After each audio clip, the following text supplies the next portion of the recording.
आज का हमारा लेक्चर है MA 206 basic automobile engineering second year mechanical automobile का सब्जेक्ट है बेसिक ऑटोमोबाइल इंजीनियरिंग। इसकी यूनिट फर्स्ट का टॉपिक 1.4 और 1.5 दो टॉपिक हम कवर करेंगे। लेआउट 1.4 है layout of conventional type vehicle. Conventional type जो व्हीकल होते हैं यानी front engine rear wheel drive 4x2 vehicles, और साथ में हम कवर करेंगे व्हीकल डायमेंशंस, वाहन की माप होती है उनके बारे में भी हम अध्ययन करेंगे।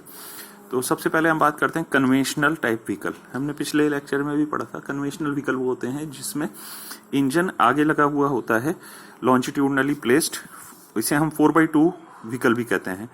4x2 मतलब कुल पहियों की संख्या 4 है, उसमें ड्रिवन व्हील्स यानी चालित पहियों की संख्या 2 है। कौन से 2 चालित पहिए हैं? पीछे वाले 2 चालित पहिए। इंजन की पोजीशन कहाँ है? इंजन आगे लगा हुआ है। So it is a front engine. आगे इंजन लगा हुआ है। कैसे लगा हुआ है? लॉन्जिट्यूडनली यानी अक्षवत इंजन लगा हुआ है। और रियर व्हील ड्राइव व्हीकल ये कन्वेंशनल व्हीकल है। जैसे पुरानी महिंद्रा की जीप आती हैं जो 4x2 जीप, महिंद्रा की 4x4 जीप भी आती है, परंतु 4x2 जीप की बात हम करें तो वो कन्वेंशनल व्हीकल का उदाहरण है। या हम बात करें एम्बेसडर कार की तो वो एक कन्वेंशनल व्हीकल का उदाहरण है। तो कन्वेंशनल व्हीकल में the front wheels are non driven wheels whereas rear wheels are driven wheels. जो पारंपरिक वाहन है उनमें आगे के जो व्हील्स हैं वो नॉन ड्रिवन चालित पहिए नहीं होते हैं वो, जबकि पीछे के पहिए चालित पहिए होते हैं, उनको पावर दी जाती है पीछे के पहियों को। Engine is placed longitudinally. Engine को 2 तरह से रखा जा सकता है, वाहन की गति की दिशा के लंबवत जिसे हम ट्रांसवर्स प्लेस्ड या आड़ा रखा हुआ इंजन कहते हैं। ये अभी जो नई कारें आ रही हैं जिनमें front engine front wheel drive होता है उसमें इंजन फ्रंट में रखा हुआ होता है पर वो आड़ा रखा हुआ होता है, तो वो ट्रांसवर्स प्लेस्ड या क्रॉस माउंटेड इंजन कहलाता है। और ये जो है हमारा कन्वेंशनल व्हीकल, इसमें लॉन्जिट्यूडनल या अक्षवत रखा हुआ इंजन होगा। दूसरा है the sequence of flow of power. इसमें कैसे होती है वो हमने पिछले लेक्चर में पढ़ा था। Sequence of flow of power जो होती है वो इंजन के बाद लगा होता है क्लच के बाद लगा होता है गियर बॉक्स के बाद universal joint, propeller shaft, spline joint, universal joint, differential, rear axle और रियर व्हील्स। तो ये इसका sequence of flow of power होता है। इसी को हम आज चित्र की सहायता से अध्ययन करेंगे कि एक 4x2 व्हीकल का जो ट्रांसमिशन सिस्टम का लेआउट है वो किस तरह का होता है। So layout of conventional type vehicle, ये हम इस चित्र की सहायता से आज अध्ययन करेंगे। ये हमने यहाँ पर बनाया है एक कन्वेंशनल व्हीकल का लेआउट। कन्वेंशनल 4x2 व्हीकल का एक हमने लेआउट बनाया है। कन्वेंशनल 4x2 जो व्हीकल है उसकी बात करें, उसमें एक फ्रेम होता है। जैसा हमने अध्ययन किया था पिछले लेक्चर में, उसमें बेसिक स्ट्रक्चर होता है। बेसिक स्ट्रक्चर में जो लगे हुए हैं एक फ्रेम होगा। तो फ्रेम जो है वो 2 लॉन्जिट्यूडनल मेंबर, 2 लंबे मेंबर हैं और उसके ऊपर ये कुछ क्रॉस मेंबर्स लगे हुए हैं, ये आड़े मेंबर लगे हुए, इनके द्वारा फ्रेम बना हुआ होता है। ये लॉन्जिट्यूडनल मेंबर चैनल सेक्शन के हो सकते हैं, ट्यूबुलर सेक्शन के हो सकते हैं। ये वाले जो क्रॉस मेंबर हैं ये आई सेक्शन के हो सकते हैं या चैनल सेक्शन के हो सकते हैं। ये रिवेटेड हो सकते हैं आपस में या वेल्डेड हो सकते हैं। और ये एक लैडर यानी सीढ़ी नुमा ये फ्रेम बना हुआ है। प्राय छोटे व्हीकल्स में फ्रेम आगे से सकड़ा होता है, पीछे से चौड़ा होता है। आगे से सकड़ा इसलिए होता है ताकि आगे के पहियों को यहाँ पर मोड़ने के लिए भी जगह मिल जाए। इधर या इधर मोड़ेंगे तो वो फ्रेम के साथ टच नहीं हो। दूसरा, वाहन को आगे से हम नुकीला बनाते हैं, आगे से कम सेक्शन उसका रखते हैं क्योंकि वाहन गति करता है सामने, तो एरोडायनेमिक्स की आवश्यकता के अनुसार हम उसे आगे से सकड़ा बनाना चाहते हैं। इसके लिए भी फ्रेम आगे से कम चौड़ा और पीछे से अधिक चौड़ा रखा जाता है। तो फ्रेम इस तरह भी हो सकता है या ऐसे यहाँ से आकर के और ऐसे आगे रिड्यूस होकर के सेक्शन फिर वापस सीधा हो सकता है। तो ये जैसे जीप में होता है उस टाइप का पारंपरिक एक फ्रेम वाली कंस्ट्रक्शन है। इस फ्रेम के ऊपर लॉन्जिट्यूडनल मेंबर, क्रॉस मेंबर लगे हुए हैं, उनके ऊपर जो है एक्सल्स लगे हुए हैं, ये एक्सल्स हैं। उसके ऊपर यहाँ पर सस्पेंशन सिस्टम भी होते हैं। इस जगह पर यहाँ पर लीफ स्प्रिंग्स लगी होती हैं फ्रेम और एक्सल के बीच में। अभी इस चित्र में दिखाई नहीं गई हैं क्योंकि ये ट्रांसमिशन सिस्टम को दर्शा रहा है। आगे भी लीफ स्प्रिंग्स लगी होंगी, पीछे भी लीफ स्प्रिंग्स लगी होंगी। तो वो सस्पेंशन सिस्टम यहाँ पर प्लेटफॉर्म स्प्रिंग्स भी जिनको बोलते हैं हम, 4 स्प्रिंग लगती हैं, तो वो एक प्लेटफॉर्म का निर्माण करती है, इसलिए प्लेटफॉर्म टाइप स्प्रिंग भी बोल देते हैं, वो लगेगी। इसमें व्हील्स लगे हुए होंगे यहाँ पर। तो ये बेसिक स्ट्रक्चर हो गया। अब हम बात करते हैं इसमें ट्रांसमिशन। इंजन कहाँ है? इंजन लगा है फ्रंट में। ये फ्रंट में इंजन माउंटेड है, और ये इंजन यहाँ इसकी माउंटिंग्स होती हैं, 3 पॉइंट माउंटेड होता है। ये इंजन का एक्सिस ऑफ रोटेशन है। इसके अंदर यहाँ पर मान लीजिए 4 सिलेंडर है, तो ये 1 2 3 4 या 3 सिलेंडर या जो भी है 6 सिलेंडर, वो इंजन होगा। और इस इंजन को हम कहते हैं लॉन्जिट्यूडनली माउंटेड इंजन। इस इंजन की पावर सीधे जाती है, इसके साथ ही इसकी जो केसिंग है उसके इंजन के साथ ही ये माउंटेड होता है क्लच। यानी क्लच केसिंग जो है, क्लच का कवर जो है, वो इंजन के साथ ही माउंटेड होता है, अलग से नहीं होता। क्योंकि क्लच का जो पार्ट है, फ्लाई व्हील जो कि ड्राइविंग मेंबर है, वो इंजन का भी भाग होता है, तो वो इसी के साथ जुड़ा हुआ होता है। तो सबसे पहले है source of power engine. Engine से पावर आती है क्लच में, दिस इज क्लच, ये क्लच दिखा रखा है। और इस क्लच को एंगेज और डिसएंगेज करने के लिए एक यहाँ से लिंकेज जाती है जो पैडल के क्लच पैडल तक जाती है। वो क्लच पैडल ड्राइवर के पैर के पास होता है, और उस क्लच पैडल को दबाने से क्लच डिसएंगेज होता है। यानी इंजन की पावर यदि हम चाहें तो आगे जाएगी। नॉर्मल कंडीशन में यदि हमने क्लच छोड़ रखा है तो वो पावर आगे जाती रहेगी। और अगर हम यहाँ पर कोई गियर बॉक्स में चेंज करना चाहते हैं, गियर चेंज करना चाहते हैं, तो हम पहले क्लच दबाएंगे, उससे यहाँ पावर डिस्कनेक्ट हो जाएगी। और ये क्लच अलग अलग टाइप के हैं जिनका अध्ययन हम करेंगे। जनरली फ्रिक्शन क्लचेज यहाँ पर प्रयोग किए जाते हैं। तो इंजन के बाद है क्लच। क्लच के बाद पावर जाती है गियर बॉक्स में, दिस इज गियर बॉक्स। ये गियर बॉक्स अलग अलग टाइप के गियर बॉक्स होते हैं। ऑटोमेटिक गियर बॉक्स हो सकते हैं, ऑटोमेटिक ट्रांसमिशन सिस्टम के, सेमी ऑटोमेटिक हो सकते हैं, या मैनुअल ट्रांसमिशन सिस्टम हो सकता है। तो ये जब हम टाइप ऑफ ट्रांसमिशन सिस्टम पढ़ेंगे तब उसमें पढ़ेंगे गियर बॉक्स। गियर बॉक्स का मेन काम क्या है? गियर बॉक्स का मुख्य कार्य होता है इंजन जो हमें शक्ति उपलब्ध कराता है, उसका टॉर्क और उसकी स्पीड एक निश्चित सीमाओं के भीतर ही होता है। हमारी आवश्यकता जो है वो उससे भिन्न होती है। यानी प्रारंभ में हमें बहुत अधिक टॉर्क पहियों पर चाहिए और बहुत कम गति चाहिए होती है। तो ये प्रारंभ में इंजन की गति को कम करके टॉर्क को बढ़ाना, वो यहाँ हम ऐसा गियर सेलेक्ट कर सकते हैं जो फर्स्ट गियर, यानी कि इंजन की गति को बहुत अधिक कम कर देगा और टॉर्क को बहुत अधिक बढ़ा देगा। तो हम गियर सेलेक्ट कर सकते हैं फर्स्ट गियर। और जब एक बार गति में वाहन आ जाए तो उसको टॉर्क की आवश्यकता थोड़ी कम हो जाती है, गति की आवश्यकता थोड़ी बढ़ जाती है, तो सेकंड गियर लगा दिया जाए। इसी तरह से आवश्यकता पड़ने पर थर्ड गियर, फोर्थ गियर और आगे जितने गियर हैं वो लगाए जा सकते हैं। इसके अलावा गियर बॉक्स का एक और प्रमुख कार्य है कि यदि हम वाहन को विपरीत दिशा में चलाना चाहें, तो इंजन की दिशा तो हम विपरीत कर नहीं सकते, तो ऐसी स्थिति में यहाँ पर एक रिवर्स गियर लगा होता है, आइडलर गियर। उसकी सहायता से इंजन अपनी सामान्य दिशा में घूमेगा जो फ्रंट से देखने पर क्लॉकवाइज होती है, और बाकी का ये ट्रांसमिशन सिस्टम यहाँ से गियर बॉक्स के बाद वाला उल्टी दिशा में घूमेगा। तो इससे वाहन विपरीत दिशा में गति करने लगता है। तो गियर बॉक्स का जो है कार्य ये भी है कि वाहन को विपरीत गति के लिए दिशा उपलब्ध करवाना। और तीसरा गियर बॉक्स का मुख्य कार्य जो होता है वो है एक उदासीन अवस्था या न्यूट्रल पोजीशन उपलब्ध कराना। हम कभी ऐसा चाहते हैं कि इंजन स्टार्ट रहे पर हम रुकना चाहते हैं, वाहन को कुछ देर के लिए रोके रखना चाहते हैं, तो वहां पर हम ये नहीं चाहते कि हम क्लच को लगातार पैडल को दबा के रखें। क्लच पैडल दबा के रखने से पैर को थकान होगी, तो क्लच पैडल भी एंगेज रहे और पावर फिर भी पीछे नहीं आए। तो ऐसी स्थिति के लिए हर गियर बॉक्स में एक न्यूट्रल लाइन होती है। तो वो न्यूट्रल पोजीशन जो है, ये न्यूट्रल पोजीशन के ऊपर इधर मान लीजिए फर्स्ट गियर है, इधर सेकंड है, इधर थर्ड है, इधर फोर्थ है, इधर फिफ्थ है, ये रिवर्स है। तो ये जो लाइन है बीच की, ये रिवर्स न्यूट्रल लाइन है। इसके ऊपर अगर हम रखेंगे तो इंजन चलेगा, क्लच एंगेज ही पोजीशन में रहेगा, परंतु फिर भी पावर पीछे नहीं जाएगी। तो गियर बॉक्स के ये प्रमुख कार्य हैं। ये ऐंठ परिवर्तक का कार्य करता है, विपरीत दिशा उपलब्ध करवाता है और साथ में उदासीन अवस्था उपलब्ध करवाता है। गियर बॉक्स के बाद लगा होता है, अब ये गियर बॉक्स तक जो है, यहाँ पर ये इंजन है, क्लच है, गियर बॉक्स है, ये फ्रेम के ऊपर लगे हुए हैं, फ्रेम के ऊपर कसे हुए हैं। यानी कि सस्पेंशन सिस्टम जो है, ऊपर फ्रेम है, उसके बीच में सस्पेंशन सिस्टम है, उसके नीचे एक्सल्स है।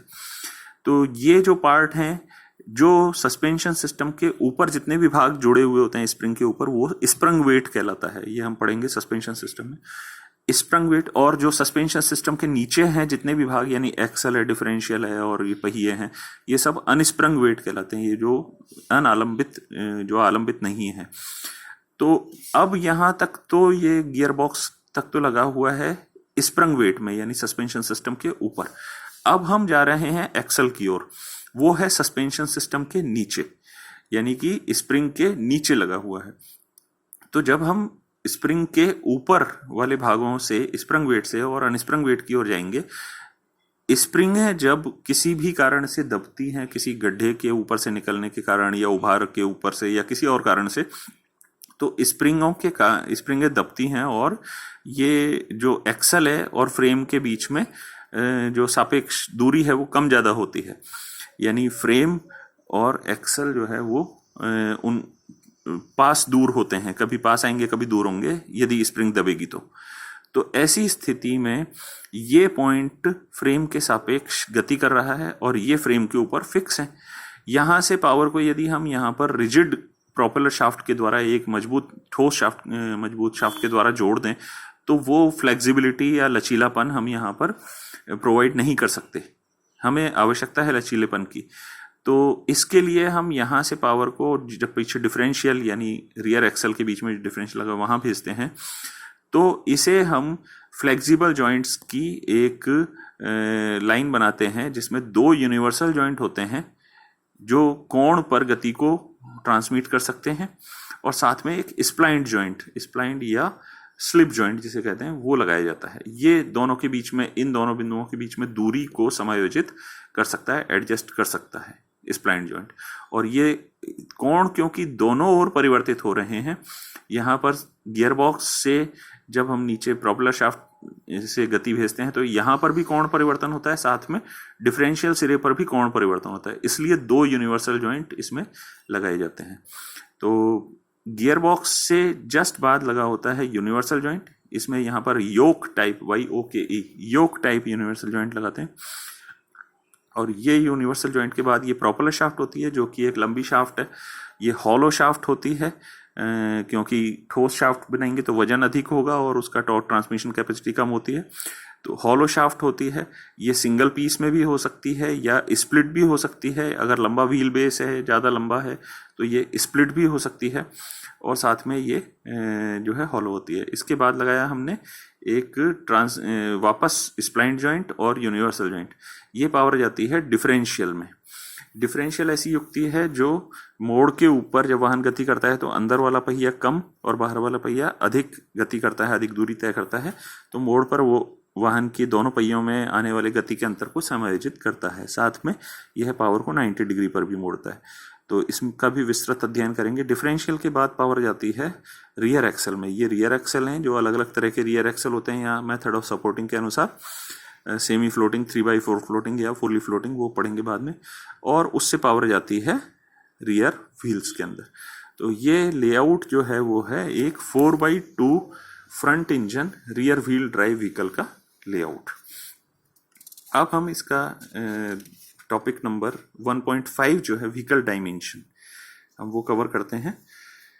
व्हीकल की डायमेंशंस जो है मेजर जो उसके अंदर चीज़ें हैं वो है व्हील बेस हो सकता है, व्हील बेस है, व्हील ट्रैक है, front overhang, rear overhang, minimum ground clearance, overall length, width and height, और साथ में मिनिमम टर्निंग रेडियस।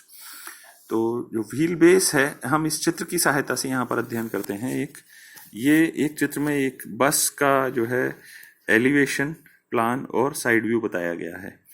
ये साइड से देखेंगे तो ये साइड व्यू है, ये टॉप व्यू है, और ये फ्रंट से देखने का व्यू है। तो पहला है व्हील बेस। व्हील बेस क्या होता है? दोनों एक्सल, दोनों अगले और पिछले जो पहिए हैं उनके केंद्र के बीच की दूरी है वो कहलाती है व्हील बेस।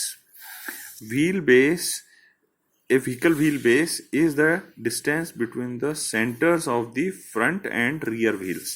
अगले और पिछले पहियों के बीच की जो दूरी है वो, केंद्रों के बीच की दूरी, वो व्हील बेस कहलाती है। सो ये हुई व्हील बेस। इसके बाद आता है व्हील ट्रैक। अगर वाहन को सामने से देखा जाए तो दोनों अगले पहिए, एक ही एक्सल के ऊपर जो दोनों पहिए लगे होते हैं उनके मध्य बिंदुओं के बीच की दूरी, ये है व्हील बेस का, व्हील ट्रैक का यहाँ पर डेफिनेशन दी गई है। Wheel track is the distance between the centre lines of the road wheels on the same axle. एक ही एक्सल पर जो लगे हुए हैं पहिए उनकी सेंटर लाइन के बीच की दूरी, यानी इस पहिए की सेंटर लाइन, ये इन दोनों के बीच की दूरी कहलाती है व्हील ट्रैक। तो ये फ्रंट व्हील ट्रैक है, पीछे वाले पहियों के बीच की दूरी रियर व्हील ट्रैक कहलाती है। व्हील बेस के बाद है व्हील ट्रैक, उसके बाद है ओवरहैंग्स। ओवरहैंग्स होते हैं यानी कितना आगे निकला हुआ है। तो दो ओवरहैंग होते हैं। व्हील बेस के बाद आगे जितना व्हीकल का भाग निकला हुआ है फ्रंट बम्पर तक का, ये कहलाता है फ्रंट ओवरहैंग। और व्हील बेस के पीछे जितना भाग निकला हुआ है ये कहलाता है रियर ओवरहैंग। तो ये है फ्रंट ओवरहैंग और ये है रियर ओवरहैंग। इसके बाद आता है overall length, height and width. Overall length यानी संपूर्ण लंबाई, तो ये पूरे कंप्लीट व्हीकल को कवर करती है। यदि फ्रंट ओवरहैंग, व्हील बेस और रियर ओवरहैंग को मिला दिया जाए तो ये होता है ओवरऑल लेंथ, यानी पीछे के बम्पर से आगे के बम्पर तक के बीच की दूरी है ओवरऑल लेंथ। इसी प्रकार ओवरऑल वाहन के पूरी चौड़ाई जिसके अंदर आ जाए वो चौड़ाई है ओवरऑल विड्थ। और ऐसे वाहन की कंप्लीट ऊंचाई जो है जिसमें आ जाए वो है ओवरऑल हाइट। तो ये डायमेंशन 3 हो गई, ओवरऑल लेंथ, हाइट और विड्थ। हमने पढ़ा व्हील बेस, हमने पढ़ा व्हील ट्रैक, उसके बाद front overhang, rear overhang, overall length, overall height, overall width. इसके बाद आता है एक मिनिमम ग्राउंड क्लियरेंस। न्यूनतम जो है सड़क के साथ अंतराल कितना होता है। तो मिनिमम ग्राउंड क्लियरेंस जो है वो सड़क के साथ वाहन के केवल पहिए संपर्क में रहते हैं, उसके अलावा बाकी सारे भाग सड़क से ऊपर रहते हैं। तो जो सबसे नीचे लोअर मोस्ट पार्ट है कोई भी व्हीकल का, जो लोअर मोस्ट सबसे नीचे वाला भाग है, उसके और सड़क के बीच का जो गैप है, जो अंतराल है, जो दूरी है, वो कहलाता है मिनिमम ग्राउंड क्लियरेंस। जैसे यहाँ पर ये दर्शा रखा है, ये एक्स जो है ये मिनिमम ग्राउंड क्लियरेंस है। प्राय जो front engine rear wheel drive vehicle है उनमें डिफरेंशियल जो होता है पीछे का, वो डिफरेंशियल का नीचे सबसे वाला भाग जो है वो सड़क के साथ अक्सर टच हो जाता है यदि कहीं ऊंचा स्पीड ब्रेकर हो, तो ग्राउंड क्लियरेंस कम होने की वजह से होता है। ये जो मिनिमम ग्राउंड क्लियरेंस है, ये जो मैन्युफैक्चरर है वो अनलैडन व्हीकल का ग्राउंड क्लियरेंस देते हैं, यानी जब वाहन में कोई भार नहीं हो, कोई यात्री नहीं बैठा हुआ हो, उस स्थिति में कितना ग्राउंड क्लियरेंस है वो यहाँ पर मिनिमम ग्राउंड क्लियरेंस कहलाता है। इसके बाद आता है लास्ट मिनिमम टर्निंग रेडियस। तो मिनिमम टर्निंग रेडियस भी एक आवश्यक इसका माप होती है।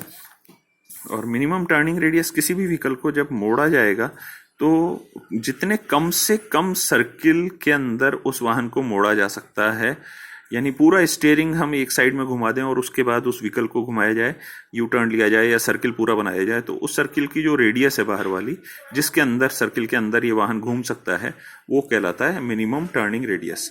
It is the radius of the smallest circular turn that the vehicle is capable of making. सबसे कम जितने सर्किल के अंदर घूम सकता है उस सर्किल की रेडियस जो है मिनिमम टर्निंग रेडियस कहलाती है। तो ये है इसके, हमने पढ़े व्हीकल डायमेंशंस पढ़ी, और हमने 1.4 topic number layout of 4x2 conventional front engine rear wheel drive vehicle. तो हमने 2 टॉपिक कवर किए, 1.4 एंड 1.5। Thank you.